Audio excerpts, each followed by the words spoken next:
Assalamualaikum warahmatullahi wabarakatuh. Pemirsa channel Nur Petunjuk Kecerdasan. Malam ini malam ke-28, 2 hari lagi diroyok. Pemirsa yang dirahmati oleh Allah, ini kalau bukan Kang Teddy pemirsa, nggak tahu saya. Ini semangat yang luar biasa. Jadi kalau pemirsa tahu ini di balik layar, waduh, mengerikan. Kenapa saya bilang mengerikan? Karena untuk mencapai satu tujuan itu tidak mudah pemirsa. Apalagi mau memindahkan Monas ke halaman Panjenengan. Pak Karno membuat Monas itu aja, aduh, luar biasa.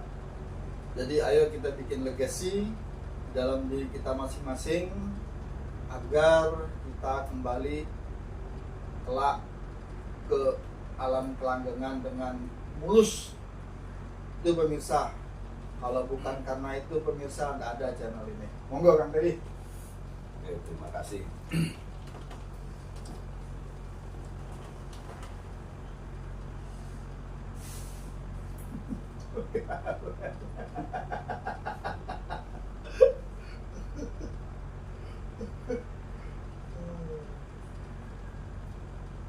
Apa manusiawi.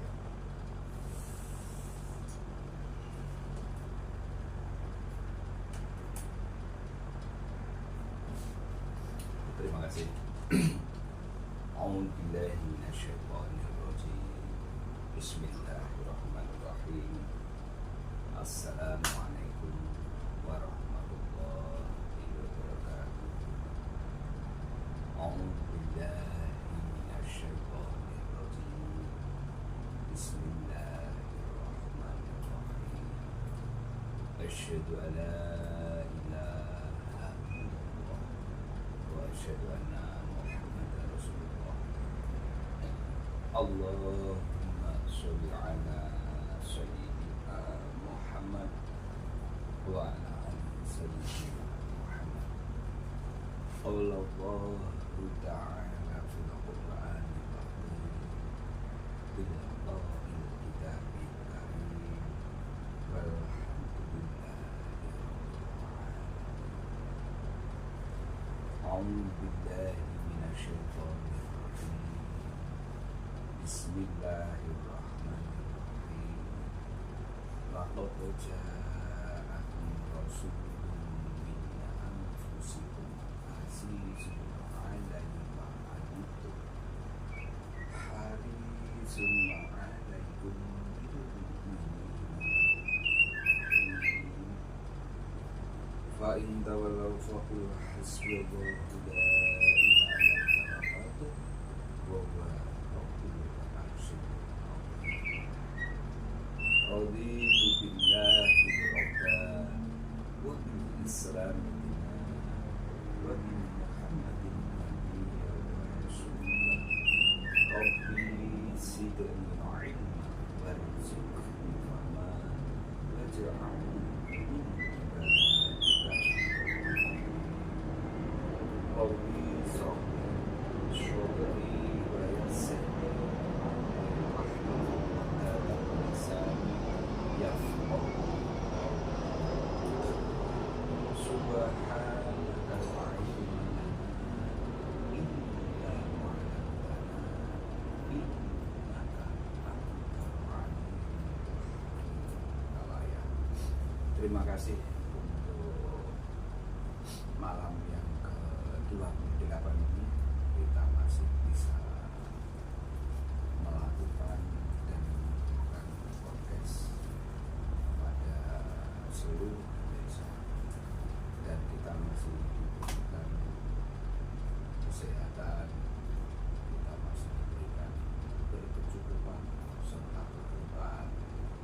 Ya Rabb, kita semua mengikuti cahaya ilahi dengan tangan-tangan seluruh alam semesta ini. Sesungguhnya kecerdasan, tarian simfoni indahnya Allah itu sendiri.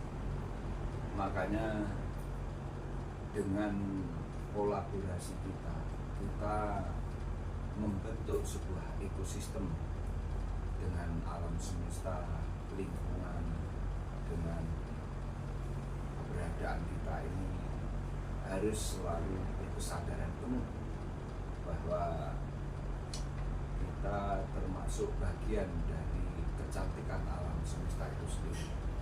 Makanya pemirsa, kita harus selalu memperbaharui.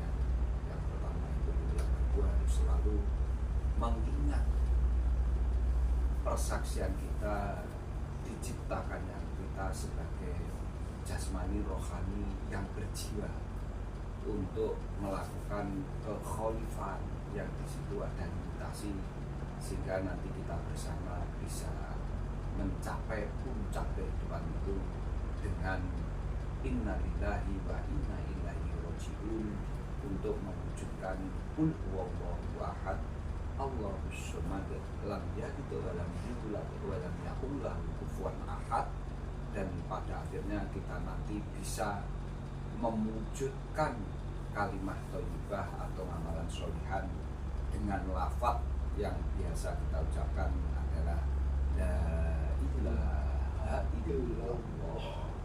Itu pemirsa, makanya kita bisa meneruskan kembali apa yang kemarin telah kita bahas bersama, bahwa dalam kehidupan sehari-hari kita tidak bisa terlepas dari seluruh aktivitas yang berkaitan dengan laku, sehingga kita biasanya ngomong perilaku. Makanya mengapa kenabian dan kerasulan seluruhnya itu kita tidak bisa terlepas dari wa ma arsalnaka illa rahmatan lil alamin. Bahwa sesungguhnya kalau kita menyadari di Al-Quran itu sesungguhnya yang paling utama adalah kita harus menyadari bahwa Al-Quran itu kita harus bisa menjadikan problem solving dalam perilaku kita itu sehari-hari. Karena mengapa? Al-Quran itu kalau sudah menyentuh yang berkaitan dengan problem solving, itu berarti kelakunya, ketindakannya itu, bukan yang dilafadznya. Karena selama ini dalam pengamatan saya kurun waktu yang tidak singkat, saya sudah usia sekitar 54 tahun ini, ternyata justru nyuwun sewu, saya sendiri atau keluarga saya lah, atau lingkungan saya, rata-rata yang dilakukan itu adalah pelafadzannya dulu, sehingga dia yang penting tidak buta huruf mulai kecil itu bagaimana dia bisa melafadzkan, dia bisa mengucapkan ucapan-ucapan yang ada di firman-Nya Allah itu, gitu. Sehingga apa? Bisa melafadzkan tapi belum tentu dia mengetahui sesungguhnya apa yang dia ucapkan dengan lafadznya itu ada esensi dan substansi yang sangat urgensial di balik pengucapannya itu, gitu. Makanya saya kemarin ngomong bahwa kenabian dan kerasulan itu sesungguhnya ada dua stempel yang terakhir itu. Ada ba'ats sama arsalah. Ba'ats ini berkaitan dengan yatsru, berarti membacakan kejahiliahannya si rohani itu, karena rohani mempunyai beberapa sifat, termasuk bodoh, termasuk tidak tahu dengan najisnya, termasuk tidak tahu dengan batal haramnya, termasuk tidak tahu mestinya dia beribadah itu bagaimana, karena tidak mengetahui sesungguhnya dia kesucian dirinya itu. Artinya saya ngomong di sini diri itu adalah menyentuh kejiwaannya itu, ke esensinya itu. Karena mau tidak mau unsur roh itu bisa beraktivitas harus ada wadahnya. Lah wadahnya jasmanimu itu. Secara anatomi tubuh bisa dibaca. Secara fungsi, nilai fungsi yang berkaitan dengan indera itu bisa kamu terapkan gitu. Tapi di balik itu semua ternyata ada jiwa yang mengendalikan. Itulah nanti di wa ma arsalnaka ila rahmatan lil alaminnya itu. Makanya mengapa dalam penciptaanmu itu ternyata ada bentuk persaksianmu itu terhadap penciptaanmu itu. Begitu sesungguhnya. Karena tidak mungkin bisa unsur hidup itu akan membuat sebuah aktualisasi melakukan tindakan kekhalifahan itu tanpa ada jasad yang menyelubungi itu. Lah terus cara melakukannya dengan apa? Kan tidak mungkin bisa itu. Makanya kalau ngaji Al-Quran itu sesungguhnya harus menyentuh ke ranah jiwanya itu, karena seluruh yang mengendalikan secara badania, jasmaniahmu itu esensi yang di dalamnya itu. Makanya mengapa dalam kenabian dan kerasulan, kalau kita mau kembali kepada sejarah 1447 Hijriah yang lampau, kenabian dan kerasulan itu ternyata kalau kamu mau mencermati di surat yang kemarin saya bacakan di Al-Maidahnya itu, ternyata ada Ba'atsna dan Arsalah. Ba'atsna ini berkaitan dengan Yatsru yang membacakan kebodohannya rohani itu. Kalau yang Arsalah berkaitan dengan Yakro'u. Yakro'u itu membawakan risalah ini yang telah dimushafkan, sehingga ada lafaz Arabnya dari alif sampai za itu. Makanya ini harus dibacakan dulu. Kalau tidak dibacakan terus bagaimana? Seperti Al-Quran itu loh. Karena Al-Quran yang tertulis itu, Al-Quran itu ada dua sesungguhnya. Ada Al-Quran yang huruf swara, berarti pelafatannya, mushafnya itu. Tapi yang tidak ada yang tidak tertulis dan tidak bersuara, itu namanya kalam nafsi. Artinya nafsi kembali kepada bentuk persaksianmu itu. Wa'id akhod min bani adama min duhurihim dzurriyyatahum wa asyhadahum ala anfus. Lah itulah nafs di situ. Jadi sesungguhnya jiwamu itu, gitu loh. Karena mengapa? Unsur hidup itu sudah ada di sperma. Unsur hidup itu ada dimanapun, bervibrasi di alam semesta ini. Tapi dia belum dikasih nafsnya itu, gitu loh. Itu yang membedakan mengapa nanti nafs itu harus diaktifasi. Tapi imemu sudah ada, gitu. Kita harus bisa membedakan itu. Karena tidak bisa tidak kamu ketahui dasarnya itu dulu, gitu loh. Terbukti apa? Ada wa'id akhad min bani adam min duhurihim dzurriyyatahum wa asyhadahum ala anfus. Setelah itu nanti ada langkah keduanya, alladzi ja'ala lakumus sam'a wal absara wal afidah qalilan ma tashkurun. Lah inilah bentuk bahwa kamu tuh jiwamu di sini ini ditanam, gitu loh. Sehingga kamu punya image sekaligus kamu punya nomor, gitu loh. Nik itu tadi, gitu loh. Nomor KK sama nomor KTP. Ya istilahnya begitulah. Artinya harus seperti itu. Dan itu terbukti ternyata kamu punya KTP, harus punya kartu keluarga. Kartu keluarga dulu. Kamu dulu Ya. itu baru nanti KTP. Tapi kamu punya akte kelahiran. Dari akte kelahiran ada KK, ada KTP dulu, akte kelahiran, maka muncullah KK. Kamu itu sebagai anaknya siapa? Ya. Ini mohon gini ya. Saya Perlu berpikir. ini perlu pemikiran gitu. Ternyata kamu bernegara pun tidak semerta-merta lahir jedul terus tidak diikuti kakak yang menulis kelahiranmu itu, gitu loh. Ya. Tetap harus ada, karena langkah-langkah itu kalau tidak saya terangkan di awal, orang akan bingung menerima ini, gitu ya. loh. Makanya bayangkan, setiap kelahiran jiwa manusia, namanya manusia, pasti diawali dengan kartu kakak lapor ke bidan itu. Masing-masing orang tuanya melaporkan kelahiran seorang jiwa atau seorang anak, dia nanti sampai muncul identifikasinya. Tapi sebelum muncul KTP-nya, maka setelah setelah ada akte kelahiran, akan muncullah namanya kartu keluarga itu. Karena dia dibina dalam satu ikatan pernikahan itu, gitu loh sesungguhnya. Setelah itu, setelah usia 17 tahun, karena proses pendewasaan dia itu melakukan kekhalifahannya itu, maka muncullah KTP-mu itu.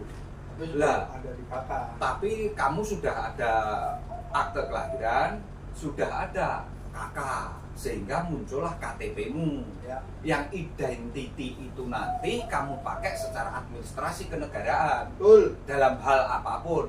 Lah kamu sama Allah sesungguhnya juga dibegitukan. Betul. Makanya itulah kelahiranmu itu tidak serta-merta jatuh dari langit, Ya. atau dari tengah lautan, Ya. atau meletek dari batu, atau dari tanah kamu tumbuh, kan tidak, atau dari pangkalnya pohon, kan tidak sesungguhnya. Lah ini perlu saya ketengahkan dulu, perlu saya bahas dengan jelas, sehingga nanti bisa runtut sebab akibatnya adanya persaksian itu sendiri mengapa seperti itu gitu loh. Sehingga setelah ada persaksian, ada yang alladzi ja'ala lakum sam'a wal absara wal afida qalilan ma tashkurun, itu baru nanti kamu ke Al-Baqarahnya itu apa? Aqimis sholata wa rabbaka fakabir ya ayyuhan nasu ubudu rabbakumul ladzi khalaqakum wal ladzina min qablikum la'allakum tattaqun. Kan itu juga 3 langkah sesungguhnya. Lah kamu ternyata dari akte kelahiran, KK, KTP juga 3 langkah. Sama apa enggak dengan itu? Dan itu belum menerangkan banyak nuktah sperma ini biasanya diterangkannya, tidak mendekati contoh-contoh. Iya, kalau saya lebih baik saya contohkan dengan kamu sendiri, karena bernegara, ya bernegara ternyata persyaratan bernegara itu sama dengan kamu sebelum ke alam semesta. Itu sama Allah kamu dibegitukan juga, gitu loh. Dan itu bisa terbukti saat kamu mengurus urusan yang berkaitan dengan surat menyurat di ketatanegaraan itu. Betul. Itu loh sesungguhnya ya. Ternyata nanti ketatanegaraan juga ada 7 tingkatan seperti Ummul Kitab itu. Cocok. Dirimu juga ada 7 tingkatan. Sedangkan apa yang namanya jiwa di dalam dirimu ya ada 7 tingkatan yang kemarin saya sebutkan itu. Itulah, ada naf, ada sudur, ada kolbun, ada lub, ada lipatan tua, habis itu ada sir, ada lagi satu apa kemarin ya, lipatan tua, lub, habis itu ada mukodasil tuanya itu, baru sir yang terakhir karena itu merupakan esnutmu di jantung itu, sir sama esnut gitu loh. Karena itu nanti katalisnya sebetulnya ke sana yang membuat kamu hidup itu tadi. Sesungguhnya mengapa itu kami bahas? Itu bagi saya sangat mendasar ilmu ini. Karena kalau kita tidak dikaitkan dengan ilmu yang kenyataan setiap hari kamu temui, kamu akhirnya tidak sadar realitas yang kamu temui dalam hidupmu itu sesungguhnya apa. Dan sistemnya mengapa kok sama dengan sistem yang ada di dalam penciptaan dirimu itu sendiri. Itu perlu disadari dulu. Dan istilahannya aja nggak jelas kadang-kadang. Ya makanya lah, apakah saya menerangkan seperti ini tadi otak gatuk? Tidak. Karena seluruhnya itu berdasarkan surat dan ayat itu tadi gitu loh. Makanya mohonlah, artinya menonton video saya itu tolong coba dicermati betul. Mulai awal sampai nanti akhirnya bagaimana, sehingga jenengan nanti tidak melompat-lompat gitu loh. Makanya saya mengetengahkan sesuatu yang sangat real. Kamu juga harus objektif gitu loh. Makanya jangan apa ya, artinya kamu jangan membawa dulu apa yang selama ini kamu pakai sebagai acuan dogma doktrin atau setiap hari keseharianmu sudah seperti itu, ini kok seperti ini gitu lah. Coba itu dibuka dulu, jangan langsung menjudge, karena orang bisa ngomong itu kafir, orang menjudge atau menilai lah ya, orang menilai terus itu gini kok gini, itu kan sebetulnya bukan ranahmu untuk itu kalau saya ngomong ya. Karena itu khusus ranahnya Allah, sesuatu yang berkaitan kejiwaan. Cuma kamu hanya dikasih rambu-rambu bahwa sesungguhnya kalau seperti ini gitu loh.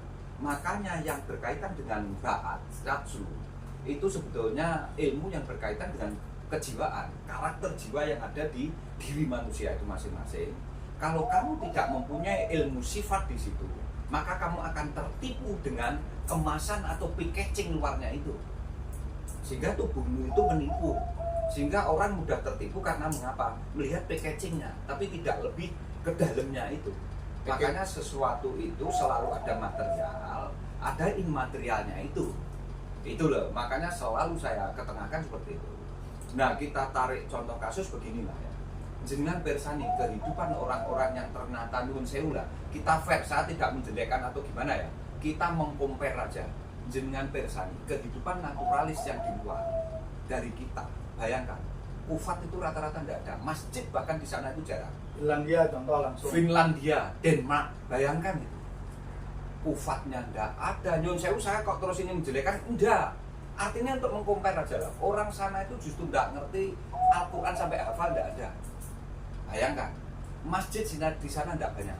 Tapi nyuwun sewu jenengan pirsani, mengapa ketata kehidupan ketertiban bernegaranya sampai sistem perpajakannya, sistem menghargai penduduknya, menghargai alam semesta, dia lebih baik kok dari kita. Kita jangan menutup itu, gitu loh. Sekolah gratis, pendidikan gratis, Bayangkan. kesehatan gratis. Nah, contoh seperti itu sesungguhnya itulah Al-Quran. Baldatun thayyibatun. Baldatun thayyibatun wa rabbun ghafur. Sebetulnya watini, wajaituni, waturi, sinina, wadal baladil amin. Sesungguhnya itu. Lah mengapa orang sana tahu esensinya watini, tahu esensinya baldatun thayyibatun wa rabbun ghafur? Kita justru yang kelihatan hafal dengan kitab kita sendiri, tahu kitab kita sendiri, juga mempelajari kitab sendiri, tapi tidak bisa diterapkan dalam pengaplikasian saat dia bernegara, bertetangga, berteman, terus artinya bersosialisasi, berbisnis. Itu justru kita tidak pernah menyentuh ranah itu. Nah itu kan yang membuat saya bingung gitu loh. Nah, maaf loh pemirsa saya ngomong seperti ini bukannya gimana, hanya pengen mengompar, saya tidak menjelekkan, tidak menyalahkan. Selalu saya ngomong, untuk apa saya harus menyalahkan, menjas, menjelekkan? Tidak, dia lebih pintar dari saya. Terbukti apa? Hafal kok, saya enggak. Saya hormati kehafalannya itu. Tapi bagaimana menerapkan kehafalannya itu sampai menyentuh ke esensi jiwanya itu, sehingga nanti yang dikatakan ba'at menyentuh pada yaksunya, sedangkan arsala menyentuh pada yakrounya itu. Itu loh maksud saya, kaitannya seperti itulah gitu loh. Kang, kalau saya tanya, Iya. kita ini kan karena pernah dijajah kelamaan, sampai dulu pernah kita belajar sejarah Snokholm. Iya, Senuk Gorgonya. Iya, orang Belanda. Itu yang membuat kira-kira buku-buku itu disalahkan, dibuat, dikasih judul, sebar. Kira-kira itu menurut saya. Kira-kira lah ya. Kalau kita nyari kambing hitam, soalnya kalau nyari kambing putih kan sudah jelas Iya. Qurannya. Ya memang kambing hitamnya nih. Sedikit banyak begini. Kalau kita kembali flashback, artinya kita kembali kepada sejarah. Sesungguhnya Indonesia ini dulu paling sulit dimasuki unsur-unsur yang sifatnya barat, sehingga orang sana saat VOC mau masuk ke Indonesia itu sampai ada istilah vini vidi vici, terus habis itu et impera apa Davide et impera, Davide et impera, sampai beliau orang-orang sana naturalis mau masuk sini itu dengan berbagai pola dan macam yang sangat sulit, karena orang Jawa itu ternyata sudah mempunyai peradaban yang sangat tinggi, nilai falsafahnya tinggi, dan itu ternyata sebetulnya sumbernya dari Al-Quran itu. Karena mengapa? Beliau sering menyendiri, sering menyelidiki gejolak alam yang ada, dikaitkan dengan dirinya yang paling dalam itu. Rata-rata orang dulu nyuwun sewu itu sesungguhnya sudah bisa memecahkan, menyelesaikan urusan dirinya sendiri dengan sang penciptanya itu. Karena apa? Belajar dari alam semesta itu sendiri dengan dirinya itu, sering merenungkan itu gitu. Sehingga saat ada sesuatu yang sifatnya naturalis dari luar masuk, kesulitan. Akhirnya karena kebingungan, Senok Gorgonya sendiri sampai belajar ke Saudi Arabia, pengen memahami sesungguhnya Al-Quran seperti apa. Tapi dia sudah punya tujuan jelek. Karena mengapa? Dibalik belajarnya dia tentang Al-Quran, bukan untuk mendalami esensinya. Sesungguhnya dia ngerti, makanya terbukti seperti ayat yang kemarin-kemarin kita ketengahkan itu kan banyak. Dia itu sebetulnya tahu ahli kitab, dia itu utul kitab, ummiyunal kitab, utul kitab, ahli kitab, ngerti dan bahkan hafal dia. Tapi kenyataannya ayat-ayatnya Allah itu dilempar ke belakang, yang kulitnya dikasihkan ke kita. Lah kita jangan mau itu gitu. Makanya harus mengadakan pengumpulan. Jadi sukuf harus mengadakan sistem penelitian. Setelah pengumpulan, kemarin apa langkah-langkahnya? Sukuf itu pengumpulannya. Terus Zabur itu adalah penelusurannya. Terus muncullah metode keilmuan ilmiahnya itu, sehingga baru ada penelitian dan risetnya, sehingga nanti sampai eksperimennya. Itu berarti ke Taurat sama Injilnya. Lah nanti Al-Quran itu sesungguhnya pengaplikasiannya, aplikatifnya dalam kamu menerapkan kehidupan. Dan orang luar ternyata sudah pinter itu. Lah kita kebetulan hanya pinter di pelafatannya, hanya pinter di penulisannya melebihi orang sana bahkan. Orang kita itu sebetulnya punya luar biasa kelebihannya. Tapi mengapa orang dulu tidak begitu pinter ngomong bismillah sampai semilah. Nyon sewu orang dulu itu ya. Loh abang. Bayangkan orang Jawa dulu. Tapi karena pendekatan dia bukan di lafadznya, justru pendekatan di baliknya lafadz ada esensi kejiwaannya, dia menang satu langkah. Bedanya ke sana. Makanya dia tajam intuisinya. Ada lucu-lucu penek no. Ya, itu kan termasuk salah satu ketajaman intuisi, karena kalau itu nanti tidak saya bungkus, malah kelihatan remeh-temeh gitu loh. Tidak ada harganya. Makanya sesuatu yang sifatnya sangat luar biasa dalam dirimu, pasti kamu rahasiakan, kamu sembunyikan. Uangmu contohnya. Betul. Berlian permatamu pasti kamu sembunyikan di tempat yang orang lain kira-kira tidak bisa tahu gitu. Iya pada, itu yang paling rahasia. Ya. Apalagi Allah. Apalagi Allah. Mestinya tidak seperti itu sebetulnya. Karena Allah itu membersamaimu, ada dalam dirimu. Harusnya kamu bisa mensikapi itu. Itu maksud saya. Sebelum nanti masuk ke ayat lagi ya, mukadimahnya seperti itu. Pemirsa channel Nur Petunjuk Kecerdasan, apapun yang pemirsa tulis, saya ucapkan terima kasih. Dan kami mencoba menganalisa apapun yang tulis, yang kami sanggup, kami selesaikan. Dan insya Allah semua terselesaikan, karena referensi kami tetap Al-Quran. Monggo, Kang Ferry. Oke, terima kasih. Kemarin sampai di Ali Imron 300 ya, cepek ya. Istilahnya Ali Imron tuh 100 itu ya cepek lah.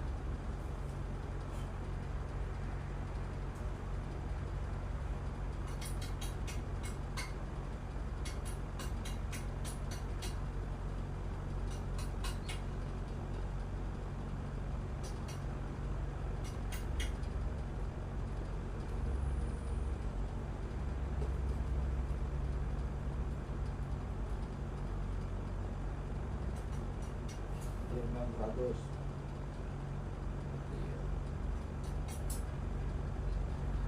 Nah ini Ali Imron 100 baca lagi mas.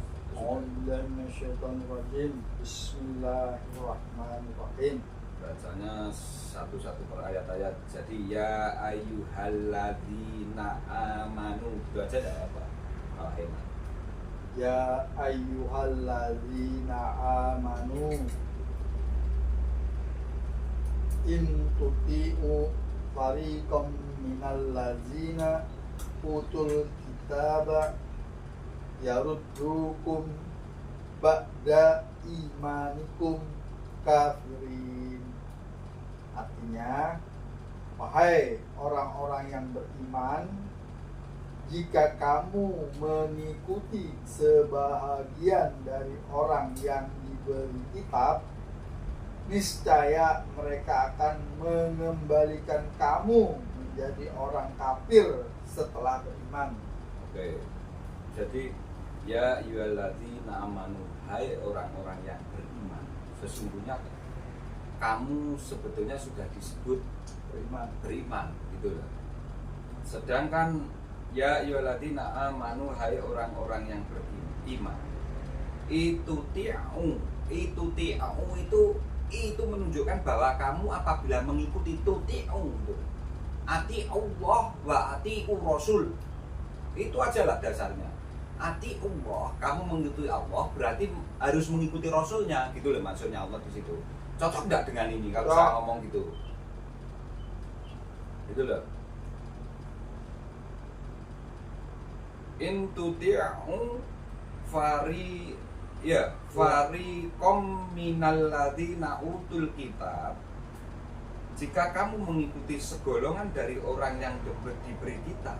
Jadi utul kitab itu sesungguhnya ya orang yang sudah membawa kitab gitu loh.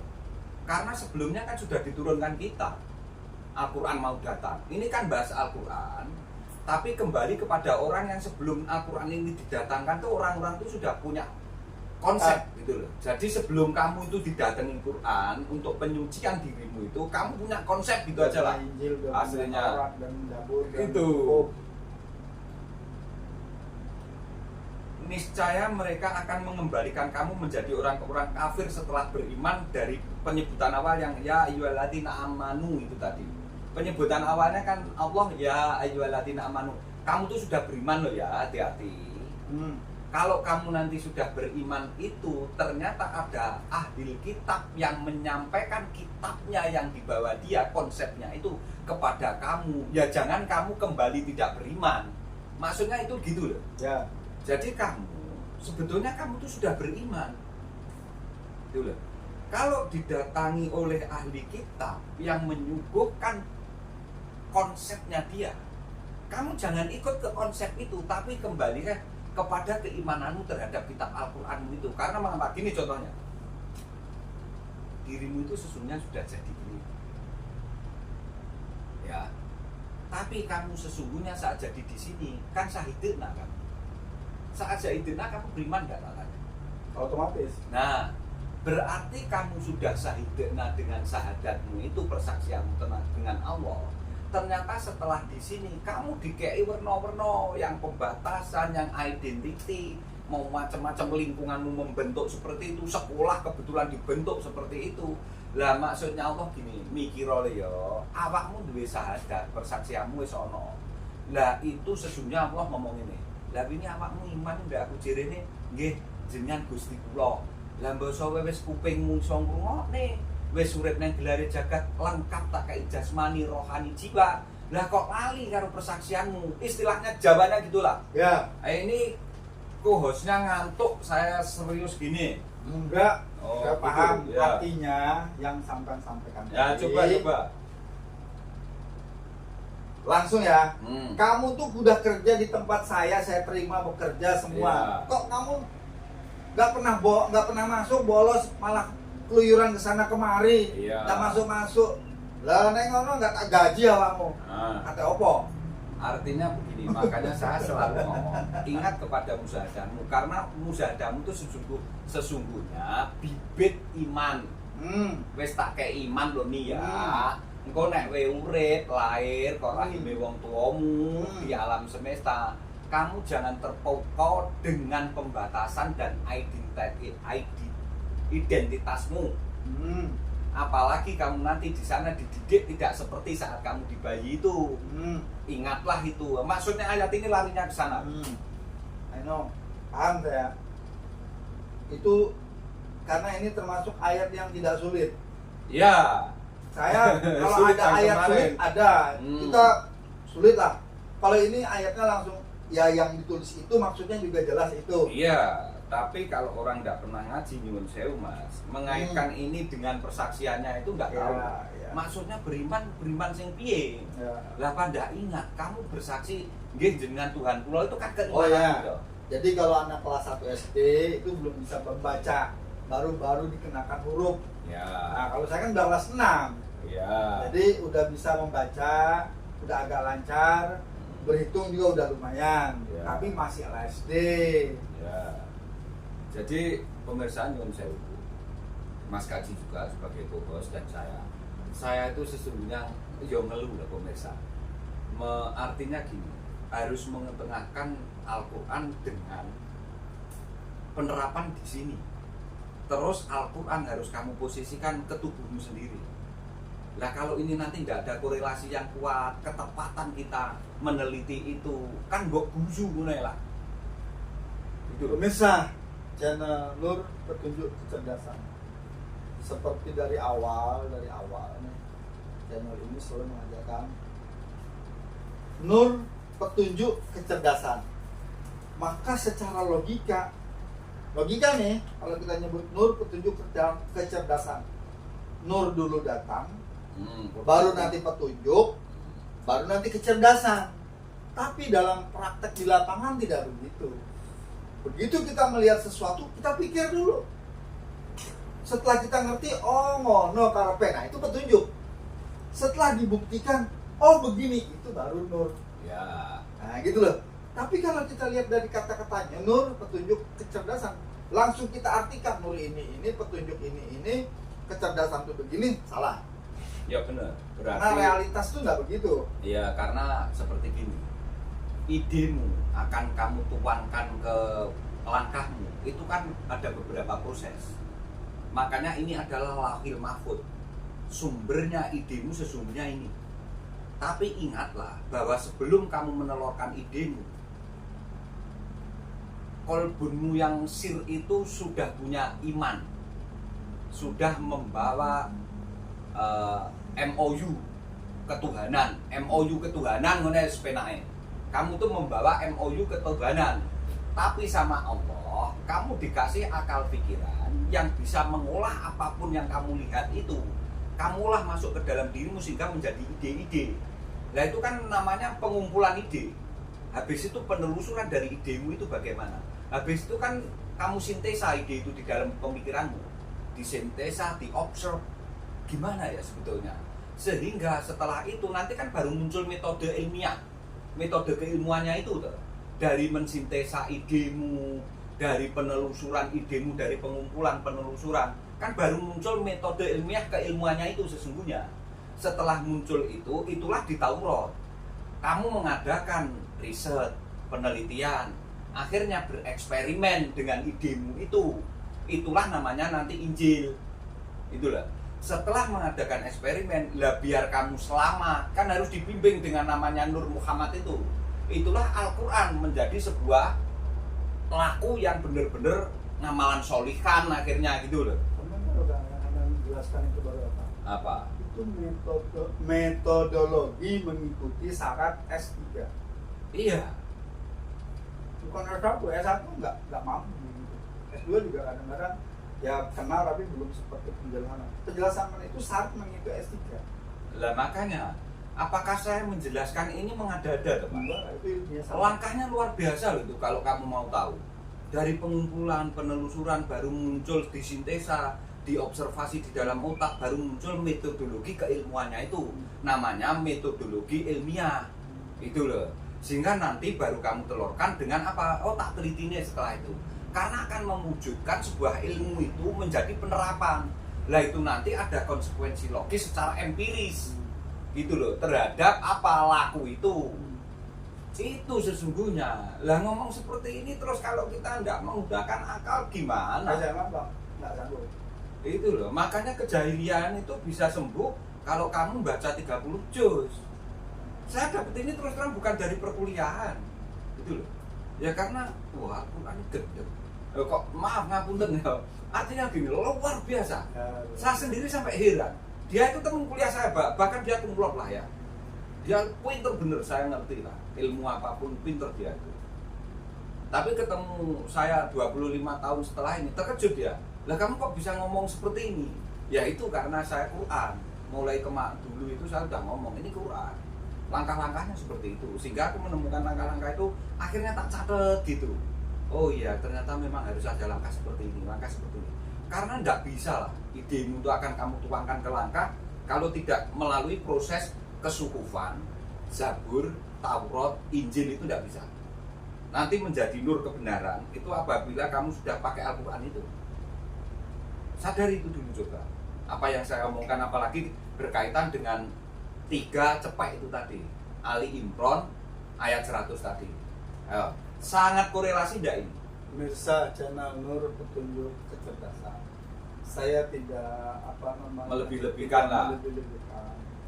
Saya kumpul dulu di Lemhanas dengan orang-orang yang kompeten lah di situ. Ya. Dan saya paling bodoh karena saya waktu itu masih anak bawang.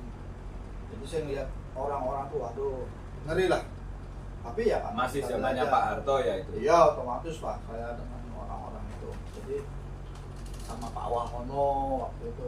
Oh iya, ya menterinya Pak. Ya Pak Wahono. Gubernur Jawa Timur. Ya. Nah, itu kalau nggak salah Angkatan Laut Pak Wahono. Ya. Dari Angkatan Laut. Ya. Laksamana itu. Iya. Nah, itu sama Pak Wahono itu memang Hartono juga. Oh, Pak Hartono gubernur dulu. Ya makanya kan mantan gubernur. Iya, Dulu iya. Pangdam. Mm-mm. Nah, habis itu dari gubernur. Dulu Pangdam. Ya. Pak Hartono tuh kalau nggak salah dulu dekat sama Mbak Tutut. Ya, menteri juga sempat. Iya, iya, Tuh. iya. Apa-apa ya. Nah, jadi ketika di situ tuh, waduh, omongan itu ya seperti Kang Teddy ini ngomong apa namanya, kalau membahas tuh ininya metodologi, riset, apa segala bahasa seperti itulah. Makanya saya kan gini, iki Kang Teddy iki, sampai saya tanya tuh, kok sampai bisa ngomong gitu tuh lo dari mana? Ternyata ya itu, makanya saya kalau lagi otak normal tuh saya bisa, oh ini kalimatnya saya aja tidak bisa membantah gitu. Ketika saya bilang saya tidak bisa membantah, dasarnya apa? Ternyata Quran, ya sudah saya tambah diam. Saya juga keliling, ada beberapa yang saya sudah nggak usah sebutkan lah, angkatan usia saya lah, intinya kan gitu aja. Nah, itu ya mohon maaf ya, kalau dia tidak pendidikan formalnya yang Lumayan. Ini- ya minimal seterata 1 lah. ya nggak bisa menerangkan model-model kayak gitu. Jadi Ya. selalu contohnya itu contoh yang terlalu tidak zaman Gen Z lah, nggak masuk kalau di zaman Gen Z gitu aja wis. Nah, tapi saya tidak ini karena apa? Kita ini kan bahasanya Kang Teddy itu harus adaptif dengan keadaan realita kehidupan saat ini gitu. Iya. Seperti kita contohkan, kalau dulu pantas lah kita contohkan masih pakai KK, akte kelahiran, KK, KTP, itu pantas. Iya. Kalau sekarang anak-anak Gen Z taunya Email, nomor HP, nomor HP. Nah. Yang diaktifasi kan nomor HP-nya, Nomor bukan HP, emailnya. ya. Itu loh. Ya. Juga bukan baterainya. Kalau akte kelahiran itu, kalau sekarang tuh namanya tuh kwitansi yang dikeluarkan toko atau dikeluarkan distributor. Nah, Ya. itu kwitansi pembelian, itu akte kelahiran. Berdasarkan kwitansi itu kita bisa memiliki barang tadi. Nah, Ya. di dalam barang ada emailnya, ada nomor HP. Kalau Ya betul. Makanya orang tua menyetorkan anaknya datanya itu kan pengen istilahnya kwitansi lah. Iya. Aku duwe anak tambah Hmm. kakak iki, Ya. keluarga. Itu Hmm. sangat logis apa enggak gitu loh. Lah terus kalau hal semacam ini kamu anggap ngaku ki ngawur iki nerangkan Al-Qur'an sesat itu loh, tidak. jadi Kang Teddy itu memberikan contoh itu Gen Z banget gitu loh. Oh, saya juga sebenarnya sudah kalah jauh dengan Kang Teddy kalau udah ngomong Gen Z lebih ngerti dia gitu loh. Tapi loh, akhirnya saya yang mengikutin, makanya saya berani ngajak, ayo kita bikin podcast aja. Ya, ya salah satu ide untuk kita berkolaborasi. Kamu tak menit aja sudah. Istilahnya kamu itu artis saya. Terus lah saya yang memegang, mengendalikan manajemen kamu, sehingga kamu apa yang ada di dulu kamu dapat ngaji itu coba tuangkan itu. Nah, sayang soalnya Oke. ilmunya ini saya keliling lah ya, artinya ilmunya Kang Teddy ini kalau tidak di apa namanya, dipublikasikan, anggap aja Kang Teddy mati, ya hilang dah ilmunya. Nah, Iya. karena guru-gurunya juga saya Betul. pernah kenal, pernah ke rumahnya, dan orangnya waduh, saya tidak perlu bercerita lah. Ya. Jujur aja pemirsa, saya kalau belajar itu syaratnya satu, yang ngajari gue kudu sugih. Nek gak sugih gak tarik kan. Itu kalau saya nyari guru agama itu satu sugih dulu. Soalnya kalau nggak sugih saya yang ngasih duit, nah saya nggak punya uang. Nah karena saya nggak punya uang, saya cari guru yang kaya. Makanya saya pulang dikasih uang selalu. Tuh, satu pemirsa. Yang kedua saya lihat ilmunya. Ilmunya ini gagah apa enggak? Artinya ilmu gagah ini gini. Kalau yang ngajarin ini, mohon maaf ya Kang Teddy ya, Ya. saya ngomong apa adanya nih biar pemirsa tahu. Kalau yang ngajarin ini cuman naik sepeda motor, Ya. saya nggak mau. Artinya dia nggak mampu beli mobil, ngapain ngajarin? Gitu loh. Jadi ukuran saya waktu itu bener-bener materi. Nah, dilalah saya ketemu guru, mobilnya Mercy, rumahnya gedung, tanahnya hektaran, pegawainya ribuan, ngajarin saya. Jadi saya kalau ke sana pulang mesti disangoni. Bensin yuk, blok kosong dibei, makan dijamin. Nah, itu guru-guru saya. Tapi ketika saya ketemu gurunya Kang Teddy, wah ini tambah gendeng mana gurunya Kang Teddy nih. Nah dari situlah Jadi ngajarin saya, ngajak saya waktu itu. Tapi saya udah mudeng masih karena otak saya bukan itu gitu. Nah, setelah sekian puluh tahun pemirsa, kok Kang Teddy tambah habis rambutnya. Ternyata tiap malam dia baca ini, nulis ini. Terus saya pengen tahu, diajari beberapa kalimat. Konslet otak saya. Karena yang lalu-lalu itu meledak, pecah, hilang. Nah akhirnya, waduh ini permata ini, berlian ini harus saya jaga. Tapi saya ajak podcast, setahun saya ngajak dia podcast, nggak mau. Karena buat apa katanya, buat apa ini, buat diri saya sendiri. Jangan lah masuk surga aja-aja, saya bilang. Bahasa saya gampang gitu, masuk surga aja-aja. Akhirnya ini sudah hari ke-28, saya juga udah mulai nyambung. Itu seperti yang dikatakan Kang tadi, pengumpulan, penelusuran, sukuf, habis itu jaburnya, habis itu Tauratnya, habis itu Injilnya disempurnakan sama Al-Quran. Nah, baru bahas Arsalah tadi, saya sudah mulai nyambung dikit-dikit. Jadi kelas kita tuh mentok mukmin. Nah, titik. Mentok mukmin. Nah, karena kita tidak punya legacy. Iya. Karena sudah ditutup. Kecuali al-ulama warasatul anbiya. Pemirsa, nanti menjadi ulil albab. jangan bayangkan ulama warasatul anbiya itu penampilannya, kemasannya, packagingnya, bungkusnya, luarnya, pakaiannya seperti yang pemirsa bayangkan. Selama ini ajak ngomong dulu. Kalau dia bisa menunjukkan surga tuh ini, neraka tuh ini, jalan ke surga tuh lewat sini, belokannya ada 3, ke kanan 2, ke kiri 1, baru ikutin.